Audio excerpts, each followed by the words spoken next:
It's All Hallows Eve. October is almost over, but there might be time to squeeze in at least one Inktober drawing, so we're going to ink these trick-or-treaters today.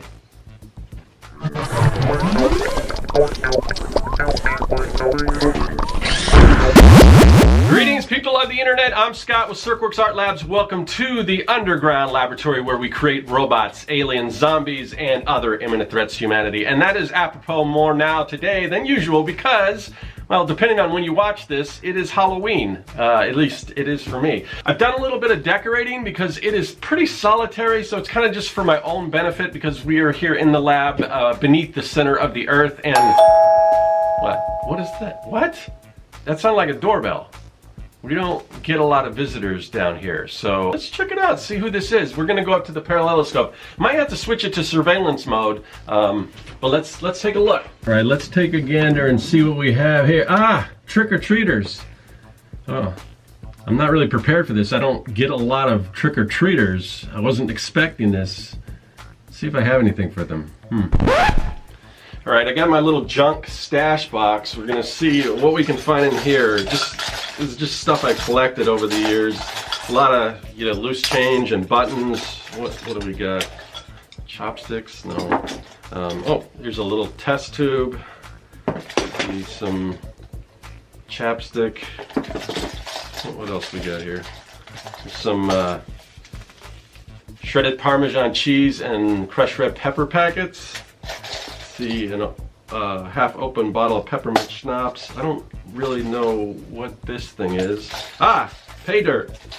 Here's I found some Halloween candy. It's probably about 5 years old, but maybe we throw in some of that crushed red pepper. That'll give it some flavor. So we'll just throw this up here in the Vaculux and send it up to the surface. There we go. Ah, hope they like that. We're gonna work on something today. I know you've been waiting to get to the actual artwork, so let's get to it. I did this little trick-or-treater sketch, and it's kind of a fun one. We'll talk about that. We'll talk about Inktober and just Halloween in general, and we'll make it sort of a Halloween episode, so let's get to that. Alright, so here's a better look at that pencil sketch, and basically what I'm going for with this one is I had this idea where I wanted to do these trick-or-treaters, but I wanted to have some kind of creature, some kind of just vile-looking creature, and have this creature disguised as a kid for trick-or-treat, and just trick-or-treating along with everyday trick-or-treaters. No one's even paying any attention to them. No one knows the better, because I don't know, that's the fun thing about Halloween. You never know who's really in those costumes and everything. So I thought that would be fun. So I went ahead and did the penciling. I used, what I usually use is just the color pencils, the Prismacolor Colorase color pencils. In this case, I'm using an orange color because Halloween, black and orange. So, and I don't really mind the pencil showing through it because I think it gives that some character. I like things that look sketchy, and I like one of my favorite mediums is pen and ink. And it's weird because I didn't do Inktober this year. This is the only really ink drawing I've done in October, and it seems like for a while. I mean, I've done work on my comic book and everything, so I guess that sort of counts because I ink all that traditionally as well. But I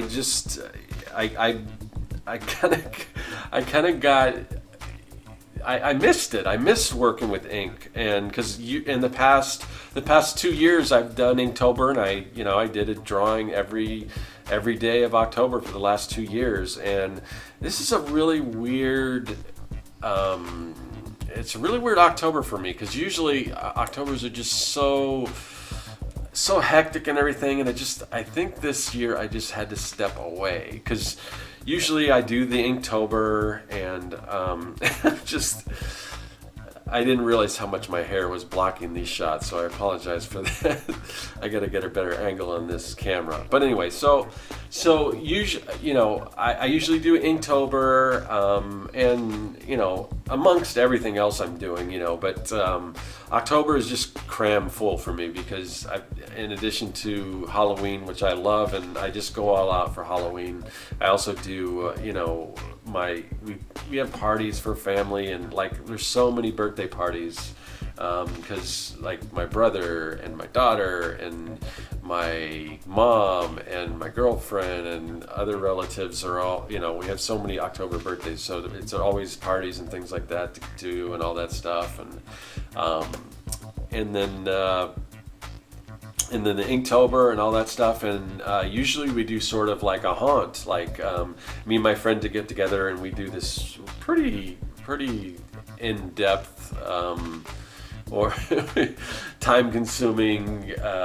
It's usually, you know, it's like a haunted house. Not a house, but it's, you know, like a yard haunt, and we've done that for the past, I don't know, I think we usually set up over at his house we've done that for the past 3 years, and it's usually got a pirate theme, and every year we add more stuff to it, and this year we just, both of us kind of decided, you know, I think we're going to take a break. So I think what we're going to do is we're just going to put up a skeleton, because like I said, it's pirate themed, and I'll leave a link because I've done videos in kind of like a walkthrough before through previous years, so I'll put it like a little card or something, hopefully, if I can remember, and you guys can check that out. But so we do that, but what we're going to do this year, I think we're just going to put up a skeleton dressed up as a pirate and just say we're on vacation in the Caribbean, we'll be back next year or something, because, you know, but people are going to be upset because, I mean, we get so much traffic, so many people come by, and like people that live in that neighborhood are already upset because he's not doing it, so he's getting the brunt of it because we usually do it at his house. But, you know, we kind of pull our efforts together and we put together this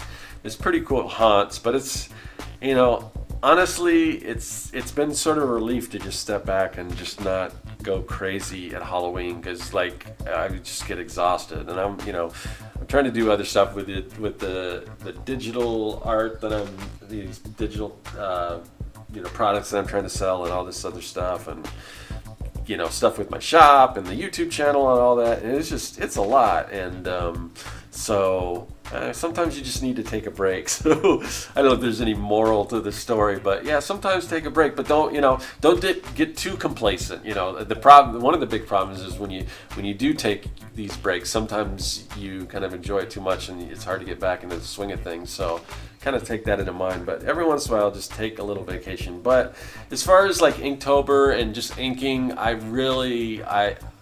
missed it. Like I got all the way to the end of October. I'm like, you know, I didn't do any ink drawings, and it's kind of like, for me, like if I start Inktober, I'm one of those people that wants to do the whole thing. I mean, I don't want, you know, whether there's, you know, we've talked, I've done a video before this, and other people have talked about like Inktober rules and all that kind of stuff, and you know, it's perfectly fine if you do Inktober and, you know, maybe you only do 5 drawings. I mean, any drawings you can do is going to help you improve. So if you can't get all your drawings done, I mean, there's nothing wrong with that. But I don't know, I'm the kind of person that if I start Inktober, I want to do, you know, one for every day of October. So so going into it knowing that I'm just going to take a break this year, I just didn't do anything. But so I don't know if this is technically an Inktober drawing, but it is ink, and it does sort of follow, you know, the technical rules. Then there's some debates over, you know,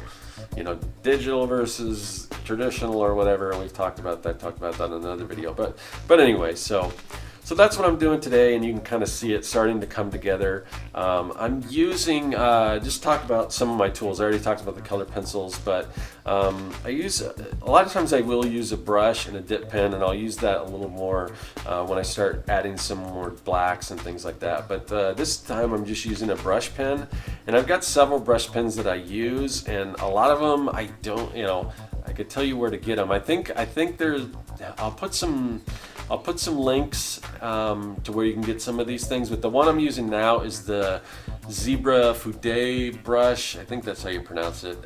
It's like a double-sided, you know, it's got 2 different tips and everything, but it's the Zebra. So if you look, and if you want to find that pen, you can, there's an Amazon affiliate link in my description, you can find that. But I use some other ones. There's some off to the side there that may come into the picture, and sometimes I'll switch them around. Because the thing with these pens is sometimes you'll start working with them, and especially like for a while I was using the Pentel pocket brush. But sometimes when you first start off, it just too much ink comes out, and then towards the end when it starts to dry up, not enough ink comes out. So it's kind of like you got to find that middle ground, and that's the case with some of these brush pens. But this one seems to work pretty well. I can get a really fine point with it, and I mean, brush pens they are really great because you don't have to keep dipping it and everything. And assuming that you can get a nice, point, then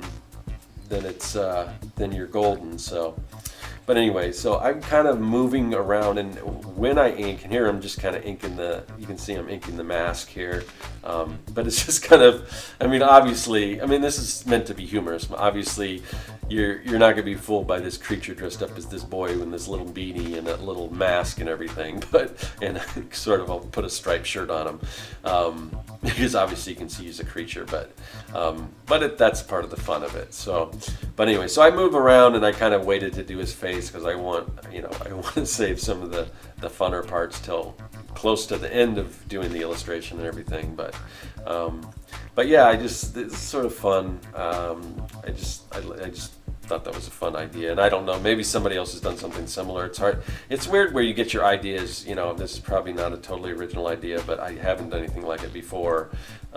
So anyway, it's definitely in my style. So, or sometimes I try to switch up the style a little bit, but yeah, just this guy, he's he's no wiser to what's going on. And it's funny because the kids I don't know if the kids are all friends, like they know he's a creature, but he's their friend. And that's the thing when you do drawings, you always want to think about storytelling. This tells a story here, and those are the best kind of drawings, the ones that actually, can tell a story rather than, it's fun to just draw fan art where you just draw your favorite, pop culture character, but is there really a story to it? You can infuse a story into even like fan art and everything, but from time to time I like to do something, a little different, have a story to it. So I can imagine a few different things, a few different scenarios. Maybe this is their creature friend and they're all going out together, or maybe he's just tagging along and they don't notice any difference either. You've got a little kid dressed up as a witch and another dressed up as a ghost, But anyway, so yeah, and then so right now I'm just kind of doing a little cross hatching and everything like that, and I just kind of want it to be a little sketchy looking, and I'm gonna get to the point here where I'm gonna start breaking out the actual brush, and I'll dip, and I've shown my process before, but every one of these videos is somebody's first video. So as far as ink, my favorite ink when I do use my brush and when I dip my when I dip my brush in the ink and paint like that when I'm not using the brush pen, I use a Deleter Black No. 5, and it's a manga ink, and I really like it. It's really smooth, and for a while it was kind of pricey because you had to get it from Japan, but it seems like it's becoming more common in the States. At least, I don't know where you guys are all located, but I'm in the States. So, but I've been able to find it on Amazon for not too much more than you would buy any other ink. So, yeah, it's one of my favorite inks. So that's what I use, and then I use for my brush, I use a what am I using? A Winsor Newton Series 7 Sable brush, and I think it's an aught or a 1 as far as the size, and if I can remember, I'll put a link to that too. But the one you'll see once I